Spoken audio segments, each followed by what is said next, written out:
Party আছে সে তার মতো করে লড়াই করবে এবং তার যত ক্যাপাসিটি আছে অ্যাপ্লাই করে ভোট টানার চেষ্টা করবে।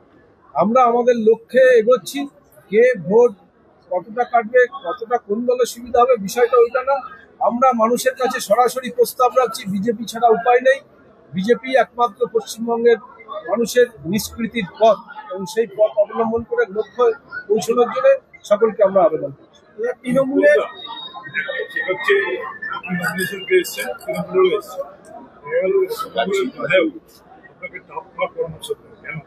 ওনাদের শরীর গরম হয়ে গেছে বা মাথাও গরম আছে, সেই জন্য হয়তো ডাব ওরা ঘন ঘন খাচ্ছেন। আমি তার উপরে বললাম যে আমাদের মাথা শরীর সবই ঠান্ডা আছে, এবং মানুষের কাছে পৌঁছানোর জন্য যে অ্যাটিটিউড, যে মনোভাব, সেই মনোভাব নিয়ে আমরা এগোচ্ছি।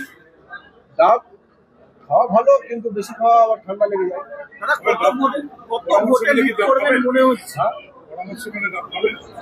এখন সকলের সব পরামর্শ যদি ভালো পরামর্শ হয় সেটা এক কথা, আবার সকলের সব পরামর্শ নিলে আবার যদি রিয়াক্ট হয়, এফেক্ট হয়, সেটা ভেবে নিতে হবে।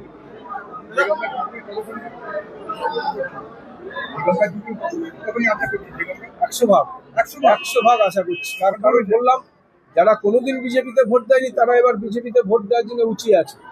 দাদা, যখন তৃণমূল ছেড়ে আইএসএফ এর যিনি ক্যান্ডিডেট হয়েছেন, তিনি যখন আইএসএফ এ যোগ দিয়েছেন, একই মিছিল থেকে দেখা যাচ্ছে এ ওকে গদ্দার বলছে, ওকে গদ্দার বলছে। সেখানে কি আপনার ভোট ব্যাংকটা বাড়বে মনে হচ্ছে? সে কথা যদি বলতে হয়, ওরা দুজনে দুজনের বন্ধু ছিল, এবং কে কতটা গদ্দার ওরা ভালো জানে। তারই বহিঃপ্রকাশ ঘটেছে। এই এরা যখন তৃণমূলে ছিল তখন আইএসএফ এর লোকেদের বোমা মেরেছে, আবার এখন আইএসএফ এ যোগ দিয়েছে, আবার আরেকজন সরাসরি আক্রমণ করছে। এই বোমার শিল্পের যে আমদানি এবং তার প্রয়োগ, এটা পশ্চিমবঙ্গ জুড়ে আছে, মানুষ তাতে বিতস্ত। জিততে যদি আসে